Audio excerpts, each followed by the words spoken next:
I am with two fantastic women in the community. We have Robin Ueltzen, right? Did I say your last name correct, Robin? Ueltzen. I have Robin okay. Ueltzen, the director of the 911 department of the county, and Braquel. What's your last name, Braquel? Stevens. Braquel Stevens, who is the mapping technician of the 911 addressing department right here in the county. So these women have wealth of knowledge. So let's just dive right into it. So what is the 911 department's main responsibilities? 911 addressing department's main responsibilities? Primarily, our main goal is to make sure that every structure in the county has a valid address and that it can be located. We now use a GPS system, so it's different than the way it used to be.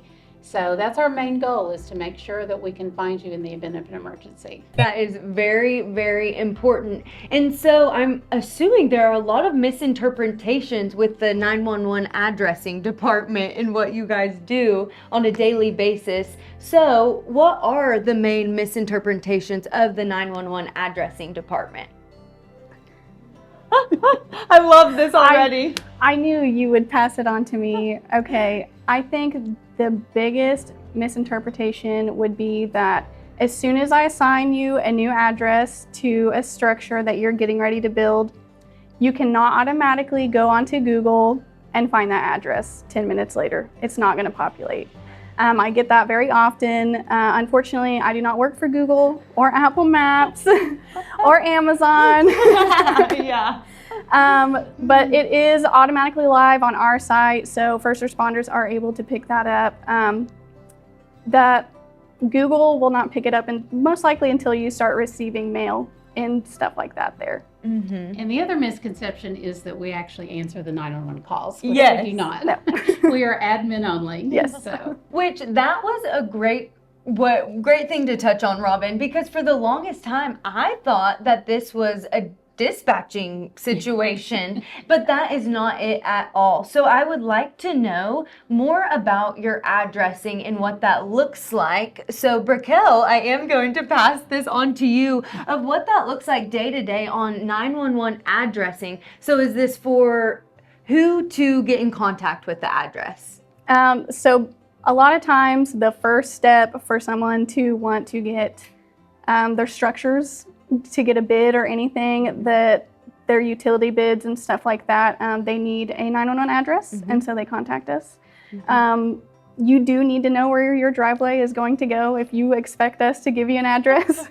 So keep that in mind. We can't just make up a number. There's actually a lot that goes into that. And I am assuming that those addresses are the same addresses that the fire departments reach you at, your police department reach you at. Am I correct on that? Yes. Yes. Hence the 911 addressing. I love that. So there is so many new things happening within the 911 addressing department, but I want to touch on some of your achievements. So what are some of the achievements that you guys have had in the past and now? Well, I've been in the business for a long time, and years ago, all of this was done on paper. We had what we provided for the emergency responders were map books. They actually had to flip through them to find out where this street is. So the achievement today with technology is that we have a fantastic mapping program. And once Braquel enters all that, she has to go in when we have a new addition, and she has to go in and actually draw the roads in, set the ranges, and get all the GPS coordinates for the entrance to the addition, as well as each intersection. So there's a lot of things that go into it. Yes. But it makes everyone's job easier in the end when that emergency responder has to respond. They can go onto that same map and they can instantly see, because it's a live site. As soon as we enter an address, it's there for them to see.